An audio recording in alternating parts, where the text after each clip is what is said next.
My name is Gerald Benedict, and I want to talk to you about a book I've written for Watkins called The Five-Minute Philosopher.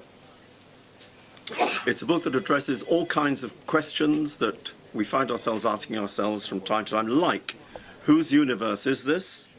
Is there life after death? Can we begin to understand what is meant by God? Is there a God? Is God a what or a who? Do I have a soul? Does evil really exist? What happens when we are reincarnated? Are there absolute moral laws? And why is love thought to be a supreme value? There are 80 questions in this book, and it's cleverly subtitled as 80 unquestionably good answers to 80 unanswerably big questions, set out under 8 sections, the first of which is knowledge, which asks questions about how we can be sure that what we know is true, how we can be sure that it's accurate, the difference between knowing by experience and knowing about. The question on knowledge sort of sets the platform from which we can move into other subjects. From knowledge generally, the next section takes us into self-knowledge, the whole concept of self. Who am I?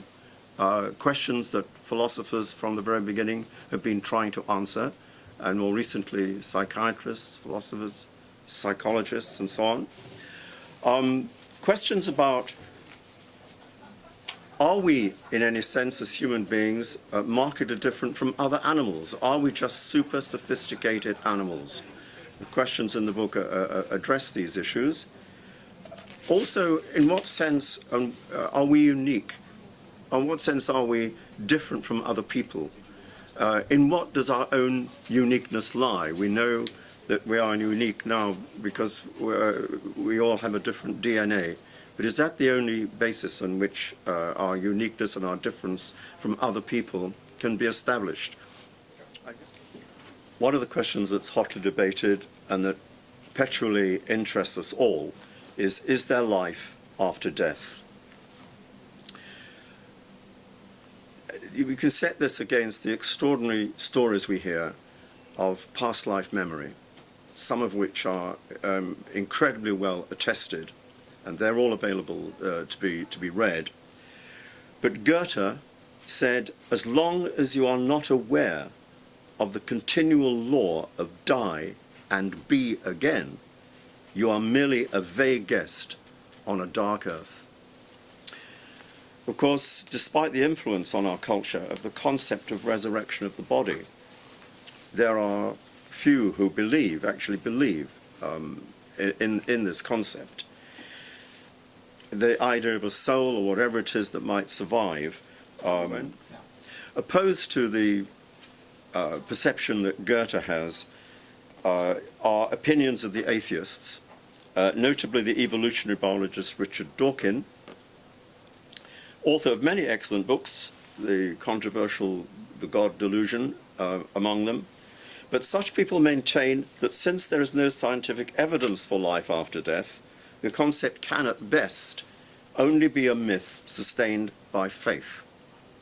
Set against the new atheist's point of view, we need to balance that with the sort of perception given to us by Albert Schweitzer. Reincarnation contains a most comforting explanation of reality, by means of which Indian thought surmounts difficulties which baffle the thinkers of Europe. As well as being comforting, it is also intellectually the most satisfactory answer to the question, are we born only to die? The cosmos presents us with the challenge of how much we can know, and Stephen Hawking, in his book A Brief History of Time, is very sure that the goal is nothing less than a complete description of the universe we live in. He's implying that what we can know, there are no limits to what we can know, which is a difficult thing for us to understand with our finite minds.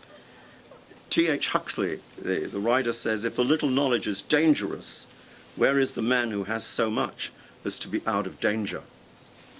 Okay. As we look at these extraordinary pictures coming back to us of solar systems millions and millions and thousands of miles away from our solar system, we wonder what it might mean to be human in this kind of context. The 16th century philosopher Michael Montague said, "The finest thing in the world is knowing how to belong to oneself. Only then can we make the universe our own."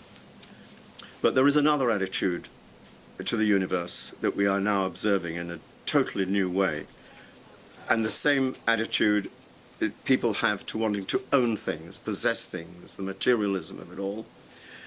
In a BBC Horizon program recently, they told of a Nevada entrepreneur, Dennis Hope, who had found a loophole in the 1967 UN Outer Space Treaty and claimed ownership of the Earth's moon, together with 7 planets and their moons. Mr. Hope maintained that these are truly unowned lands. We are doing exactly what our forefathers did when they came to the New World from the European continent. Ownership. Is this what it means to own, to be human in the cosmos, that we want to own it?